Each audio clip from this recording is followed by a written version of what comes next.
وويلا يا زهرانا سكون حزن.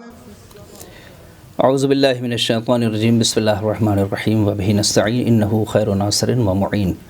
ناظرین کرام، انشاءاللہ ایام عزائے فاطمیہ سلام اللہ علیہا کی مناسبت سے انشاءاللہ فاطمی گھرانہ کے عنوان سے انشاءاللہ چند قسطوں میں یہ درس ہوگا جس کو آپ حضرات کے سامنے پیش کرنے کی سعادت حاصل کریں گے۔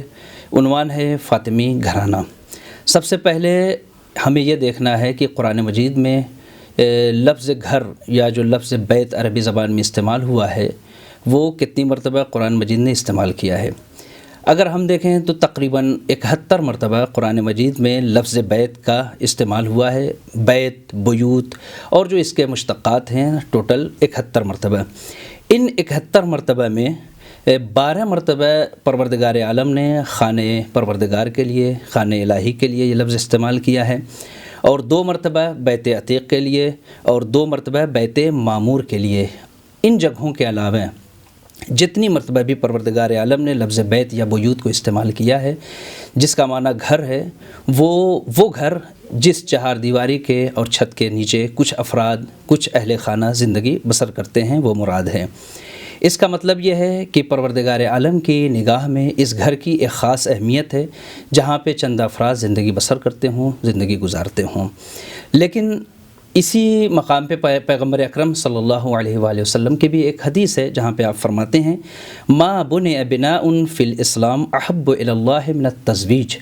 کوئی ایسا گھر اسلام میں محبوب تر، اس گھر سے محبوب تر نہیں بنایا گیا کہ جس گھر کے اندر شادی شدہ افراد اور کچھ اہل خانہ اس میں زندگی بسر کرتے ہوں۔ سوال یہ ہے کہ آخر کیا وجہ ہے کہ پروردگار عالم اس گھر کو بے انتہا محبوب اور پسند کرتا ہے؟ سب سے پہلی وجہ یہ ہے کہ گھر وہ جگہ ہے کہ جہاں پر انسان کو سکون میسر ہوتا ہے، سکون ملتا ہے۔ گھر کا پہلا کام یہ ہے کہ جس میں رہنے والوں کو سکون عطا ہو، یعنی ایسا سکون جہاں پر انسان اپنے احساسات کو اور اپنے راز و نیاز کو، اپنی جسمانی اور روحانی مشکلات کو، ضرورتوں کو بنا تکلف ایک دوسرے سے بیان کر سکے اور اسے پورا بھی کر سکے۔ اسی سکون کو پروردگار عالم ارشاد فرماتا ہے اس سلسلے سے واللہ جعل لکم من بیوتکم سکنا، سورہ نحل کی آیت نمبر 80۔ یعنی پروردگار عالم نے تمہارے لیے گھر کو باعث سکون بنایا ہے۔ سکن کہہ ہر وہ چیز ہے جس سے انسان کو سکون ملے۔ انسان گھر میں سر چھپانے کے علاوہ اپنی روحانی جسمانی سکون کو تلاش کرتا ہے، اجتماعی اور سماجی یعنی قید و بند سے آزاد ہو کر گھر کے اندر ایک آرام اور ایک سکون محسوس کرتا ہے، جہاں پر انسان پروردگار عالم سے اور اپنے محرم افراد سے راز و نیاز کر سکتا ہے۔ لہٰذا جس چھت کے نیچے یہ سکون نہ ہو وہ ممکن ہے عام زبان میں اسے گھر کہا جائے، لیکن وہ مسکن نہیں ہے، یعنی جہاں پر انسان کو سکون میسر ہوتا ہے۔ لہٰذا زن و شوہر کی ایک اہم ترین ذمہ داری یہ ہے کہ وہ اپنے لیے، اپنے شوہر کے لیے یا شوہر اپنی زوجہ کے لیے اور اپنے بچوں کے لیے گھر کو باعث سکون قرار دے۔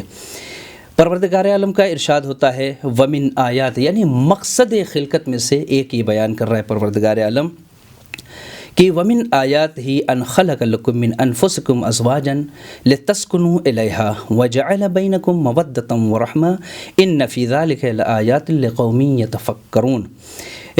یعنی پروردگار عالم کی نشانیوں میں سے یہ ہے کہ تمہارے ہی نفسوں میں سے اس نے تمہاری زوجہ کو خلق کیا، تمہارے ہمسر کو خلق کیا تاکہ اس کے ذریعے سے تم سکون حاصل کر سکو، اور پروردگار عالم ہی نے تمہارے درمیان مودت اور رحمت کو برقرار رکھا ہے۔ ان فی ذلک لآیات لقوم یتفکرون، اور اس چیز میں خود صاحبان فکر کے لیے نشانیاں موجود ہیں۔ اگر آپ دیکھیں تو اس آیت میں اہم ترین پیغام یہ ہے کہ پروردگار عالم نے ہمیں بے مقصد خلق نہیں کیا، بلکہ ایک مقصد کے تحت اللہ نے ہمیں خلق کیا ہے۔ دوسری بات یہ ہے کہ زن و شوہر ایک دوسرے کے لیے کیا ہیں، ایک دوسرے کی جنس سے خلق کیے گئے ہیں، جیسا کہ بعض نظریات ہیں کہ جہاں پر عورت کو بے انتہا پست دکھایا جاتا ہے کہ وہ دوسری جنس سے نہیں، بلکہ پروردگار یہ کہہ رہا ہے کہ زن و شوہر ایک ہی جنس سے خلق کیے گئے ہیں۔ اور تیسری بات یہ ہے کہ ہمسر چاہے وہ زوجہ ہو تو اپنے شوہر کے لیے، اور شوہر ہے تو اپنی زوجہ کے لیے باعث سکون ہو، لتسکنوا الیہا۔ تیسری بات یہ ہے کہ انسان محبت اور الفت کو مال کے ذریعے سے یا حسن و خوبصورتی کے ذریعے سے حاصل نہیں کر سکتا، بلکہ محبت ایک عطیہ الہی ہے، تحفہ الہی ہے کہ پروردگار عالم زن و شوہر کے درمیان میں اسے ودیت کرتا ہے اور رکھ دیتا ہے۔ آئیے ہم یہ دیکھیں کہ فاطمی گھرانے میں یہ سکون پایا جاتا ہے یا نہیں پایا جاتا۔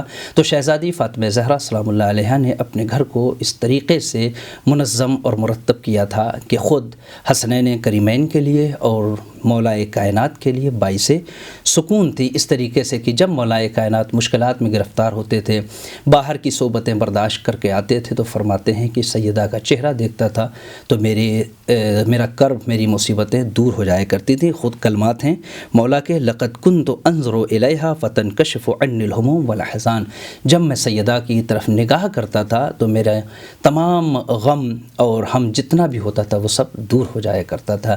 انشاءاللہ آئندہ کی گفتگو آئندہ کی کلپ میں موجود ہوگی۔ السلام علیکم ورحمۃ اللہ وبرکاتہ۔ بسم اللہ الرحمن الرحیم۔ محترم ناظرین السلام علیکم ورحمۃ اللہ وبرکاتہ۔